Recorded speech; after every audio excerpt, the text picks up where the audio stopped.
भगवान महावीर के चरणों में शत वंदन नमन। आप सभी को मेरा सादर जय जिनेन्द्र। 11 गणधर की श्रृंखला में आज हम पहले गणधर इंद्रबुति गौतम के बारे में जानेंगे। गौतम स्वामी भगवान महावीर के प्रथम गणधर थे। इनका जन्म गोबर ग्राम में ईसा पूर्व 607 में हुआ था। इनके पिता का नाम वसुभूति और माता का नाम पृथ्वी देवी था, जो ब्राह्मण समाज से थे, और इनका गोत्र गौतम था। इनका जन्म नाम इंद्रभूति था। इनके 2 भाई अग्निभूति व वायुभूति थे। कहते हैं कि 12 वर्ष की उम्र में ही इंद्रभूति ने 4 वेद व 14 विद्याओं का ज्ञान प्राप्त कर लिया था। इंद्रभूति अपने मस्तक पर 12 तिलक लगाते थे। समाज में संपन्न, अग्रण्य और प्रसिद्ध याज्ञिक थे। जिन दिनों भगवान महावीर को कैवल्य की प्राप्ति हुई, उन्हीं दिनों अपापा नगर के निवासी सौमिल ब्राह्मण ने अपने यहाँ एक बहुत बड़े विशाल यज्ञ का आयोजन किया। वेद विद्या तथा यज्ञादि अनुष्ठान में पारंपरिक होने के कारण इंद्रभूति की यशोगाथा चारों दिशाओं में फैली हुई थी। उसके जैसा इस और कोई भी नहीं था। सौमिल ने अपने यज्ञ अनुष्ठान हेतु ऐसे महान पंडित इंद्रभूति को बुलाया। साथ ही वायुभूति, अग्निभूति, व्यक्त स्वामी, सुधर्मा स्वामी, मंडित पुत्र, मौर्य पुत्र, अकंपत जी, अचल भ्राता जी, मैतार्य जी, प्रभास जी नाम के 10 अन्य पंडितों को भी यज्ञ में बुलाया गया। इंद्रभूति के निर्देशन में यज्ञ प्रारंभ हुआ। सहसा आकाश मंडल विमानों से जगमगा उठा। सभी उपस्थित लोग सौमिल ब्राह्मण के भाग्य और इंद्रभूति गौतम के अनुष्ठान की प्रशंसा करने लगे। कैसवा विद्वान पंडित है, कितनी शक्ति है इसके मंत्रोच्चारण में एवं अनुष्ठान क्रियाओं में। देवलोक के इंद्रादि आदि सभी देवों को भी साक्षात यज्ञ में आना पड़ा। प्रशंसा अहंकार को जगाती है। इंद्रभूति गौतम अपनी प्रशंसा सुनकर सोचने लगे, मैं सर्वज्ञ हूँ। अब सभी जान गए हैं, सभी को मानना पड़ेगा कि मेरा जैसा ज्ञानी दूसरा कोई भी नहीं है। विमान यज्ञ स्थल से ऊपर होते हुए आगे चला गया। सभी हताश व निराश हो गए। इंद्रभूति गौतम को आवेश भी आ गया। उसने अपने शिष्यों को छानबीन करने के लिए भेजा। शिष्यों ने आकर अपने गुरुदेव से कहा, हे गुरुदेव, कोई सर्वज्ञ स्वदर्शी भगवान महावीर पधारे हैं। उन्हें कैवल्य ज्ञान की प्राप्ति हुई है। सभी देवता उन्हीं के दर्शनार्थ वहाँ गए हैं। तभी इंद्रभूति गौतम क्रोध में बोले कि मैं हूँ सर्वज्ञ, तो मैं हूँ। वह सर्वज्ञ कहाँ से आ गया? लगता है कोई बड़ा मायावी है, जिसने देवों तक को भी छल लिया है। मैं अभी जाकर देवों के इस भ्रम को दूर करता हूँ। इंद्रभूति गौतम प्रभु महावीर के संवत्सरण की ओर चले और 500 शिष्यों का समुदाय भी उनके पीछे पीछे था। वे सभी शिष्य इंद्रभूति गौतम की जय जयकार करते हुए साथ चल रहे थे। जब वे संवत्सरण के निकट पहुँचे तो दंग रह गए। वे प्रभु को निहारने लगे। तभी प्रभु महावीर ने कहा, इंद्रभूति गौतम सागम सु आगतम। इंद्रभूति ने सोचा, यह मेरा नाम भी जानते हैं, पर कुछ ही पलों बाद विचार आया, मेरा नाम को कौन नहीं जानता? मेरा नाम तो सभी जानते हैं। मेरा नाम तो जगत प्रसिद्ध है। मेरे मन का संशय यदि ये बता दे तो मैं इन्हें सर्वज्ञ मान लूँ।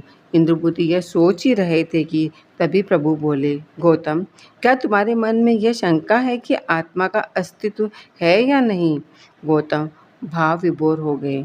मैंने मन में उठ रही इस शंका को प्रकट ही नहीं किया, किसी को बताया भी नहीं, फिर भी प्रभु ने इसे कैसे जान लिया? गौतम स्वामी मान गए कि प्रभु महावीर निश्चय ही सर्वज्ञ हैं। गौतम स्वामी प्रभु महावीर को परास्त करने आए थे, पर स्वयं प्रभु के प्रति समर्पित हो गए थे। आए तो शत्रुभाव लेकर थे, पर नतमस्तक हो गए थे। भगवान महावीर को के उपदेश श्रवण कर उन्हें यथार्थ का बोध हुआ और वे भगवान महावीर के चरणों में समर्पित हो गए। इंद्रभूति गौतम का संशय दूर हुआ और वे बोले, मैं आपकी अमृत वाणी का श्रवण कर वर्षों का संशय दूर हो गया है। मैं आपके ही मार्ग का अनुसरण करना चाहता हूँ। प्रभु, आप मुझे अपना शिष्य बनाइए। इंद्रभूति ने 500 शिष्यों के साथ दीक्षा ली। इंद्रबुद्धि महावीर के ज्येष्ठ शिष्य प्रप्रथम गणधर थे।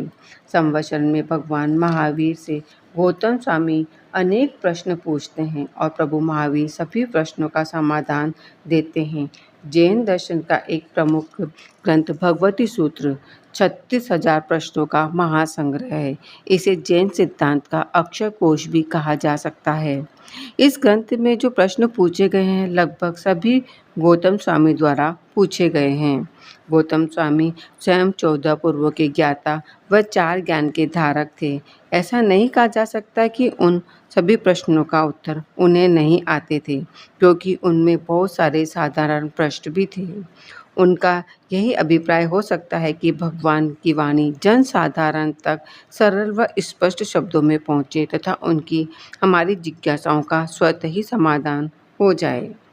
भगवान महावीर के प्रथम गणधर होने के अलावा अनंत लब्धि और शक्तियों और महावीर स्वामी के प्रति अत्यंत समर्पण भाव के कारण उन्हें प्रमुख स्थान दिया गया था।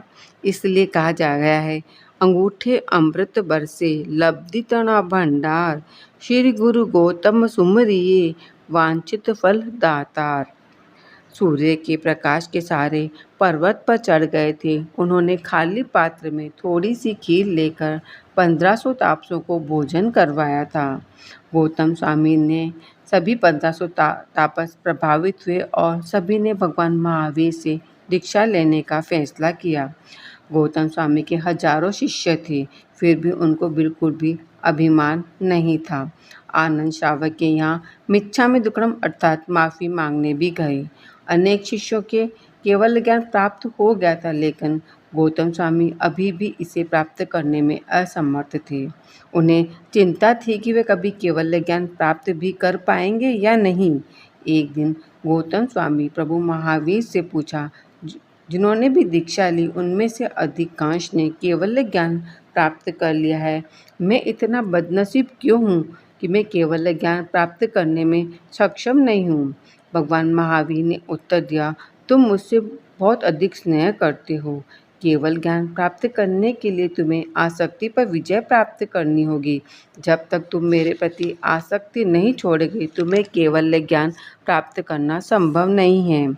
जिस दिन भगवान महावीर को निर्वाण प्राप्त होना था, उस दिन भगवान महावीर ने गौतम स्वामी को पास ही के गांव में देव शर्मा को प्रतिबोध देने के लिए भेजा।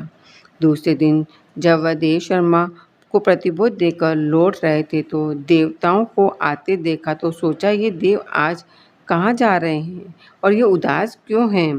गौतम स्वामी ने देवों से पूछा, तुम कहाँ जा रहे हो, तुम उदास क्यों हो। तब देवों ने कहा, अरे गणधर भगवान, क्या आपको पता नहीं है कि भगवान महावीर का निर्वाण हो गया है, वे मोक्ष में चले गए हैं। निर्वाण का समाचार सुनकर गौतम स्वामी को आघात लगा और विलाप करने लगे।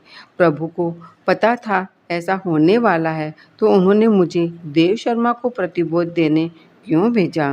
प्रभु, अब मुझे कौन गौ माँ कहकर पुकारेगा, मेरे सवालों का निवारण कौन करेगा। अंत समय में आपने मुझसे अपने से दूर क्यों भेजा। क्या मैं इस योग्य भी नहीं था कि आपके अंतिम दर्शन कर सकूं। विलाप करते करते अपापा नगरी की तरफ चले जा रहे थे। कुछ ही मिनटों में होश आया तो उनकी मोहदशा टूट गई और उनकी विचारधारा में परिवर्तन आने लगा। मेरा ये कैसा मोह था। क्या मैं नहीं जानता था कि मेरे प्रभु तो वीतरागी हैं। वे न किसी से स्नेह करते हैं और न ही द्वेष। भगवान महावीर के प्रति आसक्ति छोड़ दी। इस गहन चिंतन के दौरान उन्होंने अपने घाती कर्मों को जला दिया और 80 वर्ष की आयु में केवल ज्ञान प्राप्ति किया। सर्वज्ञ व सर्वदर्शी बन गए। गौतम स्वामी ने 12 वर्षों तक जैन सिद्धांतों की शिक्षा दी और उनका प्रचार किया। सभी जीवों को मोक्ष मार्गी बनने का मार्ग दिखलाया। 92 वर्ष की आयु में आयुष कर्म पूर्ण होने पर शेष बचे 4 अघाती कर्मों को नष्ट कर मोक्ष पधार गए। यद्यपि गौतम स्वामी भगवान महावीर से 8 वर्ष बड़े थे, फिर भी प्रभु के प्रति जो समर्पण, जिज्ञासा, विनय भाव रखा, उससे उनकी असाधारणता स्पष्ट झलकती थी। मैंने गौतम स्वामी के बारे में कुछ जानकारी दी है। अगर इसमें कुछ गलत कहा हो तो आप मुझे माफ़ करें। तस्मिच्छामि दुक्कडम। सादर जय जिनेंद्र।